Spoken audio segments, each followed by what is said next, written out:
ನಮಸ್ತೆ. ನನ್ನ ಹೆಸರು ಆಶಾ ನೂಜಿ. ರಾಮಸಾಂಗತ್ಯ ಎಂಬ ಕಾವ್ಯ ಸಂಕಲನದಿಂದ ಸುಂದರಕಾಂಡವನ್ನು ನಾನು ಜಾನಪದ ಶೈಲಿಯಲ್ಲಿ ಪ್ರಸ್ತುತಪಡಿಸುವೆ. ರಚನೆ ಇಂದಿರಾ ಜಾನಕಿ ಎಸ್ ಶರ್ಮ. ಮುಂದುವರಿದ ಭಾಗ. ಆಂಜನೇಯನ ಗಾತ್ರವನ್ನು ಮೀರಿ ತೆರೆದಾಳು 100 ಯೋಜನದಷ್ಟು ಅಗಲ. ತತ್ಕರ್ಷಣ ಹನುಮಾನು ಹೆಬ್ಬೆಟ್ಟಿನಷ್ಟಕ್ಕೆ ಕುಗ್ಗಿಸಿಕೊಂಡನು ಕುಶಲ. ಧನುಜೇಯ ಬಾಯನ್ನು ಕ್ಷಿಪ್ರವೇಗದಿ ಹೊಕ್ಕು ಹೊರಬಂದ ನಂಜನಾಸೂನು. ಸುರಸಾದೇವಿಯು ತನ್ನ ನಿಜ ರೂಪವನ್ನು ತಾಳಿ ಅರಸಿದಳಾಧೀರನನ್ನು.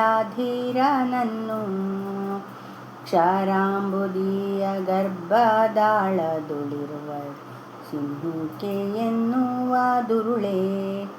ಆಕಾಶದಲ್ಲಿ ಜಂತು ಹಾರಾಲ ಲಕ್ಷಣದಲ್ಲಿ ಛಾಯೆಯನ್ನೆಳೆಯುವ ಕುಟಿಲೆ.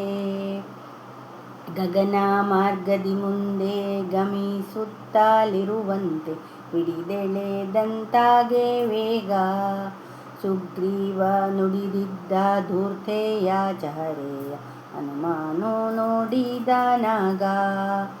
ಸುಜ್ಞಾನಿ ಮಾರುತಿ ದೇಹದ ಗಾತ್ರವ ವಿಸ್ತರಿಸುತ್ತಲೇ ಬೆಳೆದ.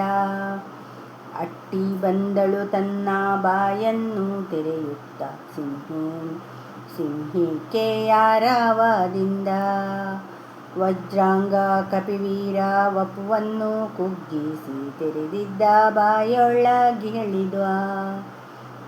ಚೂಪಾದ ನಖದಿಂದ ಹೊಟ್ಟೆಯ ಸಿಗಿಯುತ್ತ ದುಷ್ಟ ದಾನವಿಯನ್ನು ಕೊಂದ. ಮುಂದೊತ್ತಿ ನೆಗೆಯುತ್ತ ಮಾರುತಿ ಕಂಡನು ಎದುರಿದ್ದ ಪರ್ವತ ಶ್ರೇಣಿ. ಆ ತ್ರಿಕೂಟಾಚಲದಾಚೆಗೆ ಚಾಚಿತ್ತು ದಾನವ ರಾಜ ದಾಕ್ಷೋಣಿ. ವಿಶ್ವಕರ್ಮನ ಸೃಷ್ಟಿ ಕನಕ ಲಂಕೆಗೆ ಬೆಟ್ಟ ಕಲ್ಲಿನ ಕೋಟೆಯ ಸುತ್ತು. ತೆಂಕಣ ಕಡಲಾದು ಜಲದುರ್ಗೆ ವಾಗಿಯೇ ದಾನವ ಸಾಮ್ರಾಜ್ಯ ಕಿತ್ತು. ಲಂಘನಕ್ಕಾಗಿಯೇ ಬೆಳೆಸಿದ್ದ ತನುವನ್ನು ನಿಜಗಾತ್ರ ಗಿಳಿಸುತ್ತ ಹನುಮ. ಲಂಬವೆಂದೆಂಬುವ ಗಿರಿಯಲ್ಲಿ ಧುಮುಕುತ್ತ ತಲುಪಿದ ಲಂಕೆಯ ಸೀಮಾ.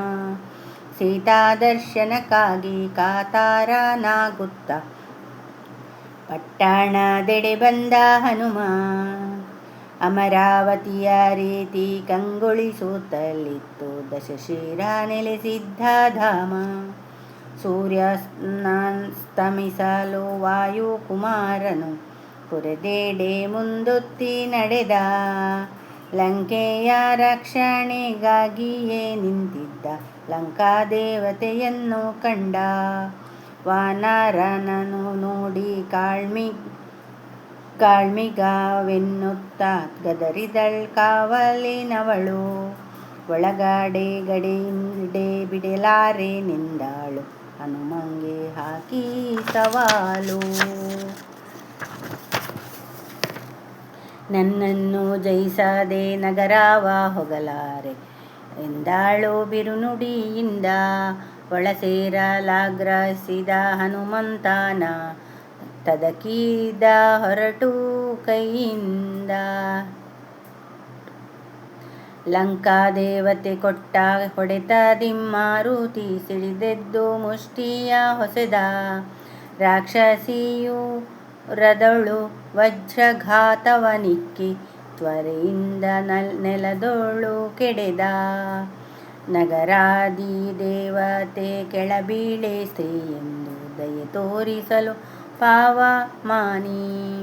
ಗರ್ವವ ತೊರೆಯುತ್ತ ಹನುಮಗೆ ನಮಿಸುತ್ತ ನುಡಿದಳಗಸೆ ಯಜಮಾನಿ.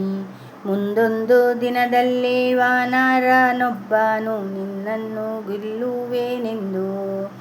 ಅಂದಿಗೆ ಲಂಕೆಗೆ ಹಾನಿಯಾಗುವುದೆಂದು ಬ್ರಹ್ಮ ನುಡಿದಿದ್ದನಂದು.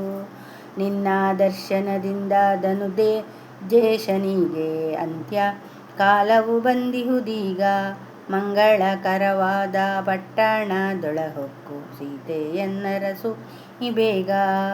ಲಂಕಾದೇವತೆಯನ್ನು ಜಯಿಸಿ ಹಾರಿದನಾಗ ಹನುಮನು ಪ್ರಾಕಾರವನ್ನು. ರಾವಣಂಗ ಶುಭವ ಕೋರುತ್ತಲ್ಲೆಡೆಗಾಲ ನಿಟ್ಟು ಹೊಕ್ಕನು ಲಂಕೆಯನ್ನು. ಧನ್ಯವಾದಗಳು.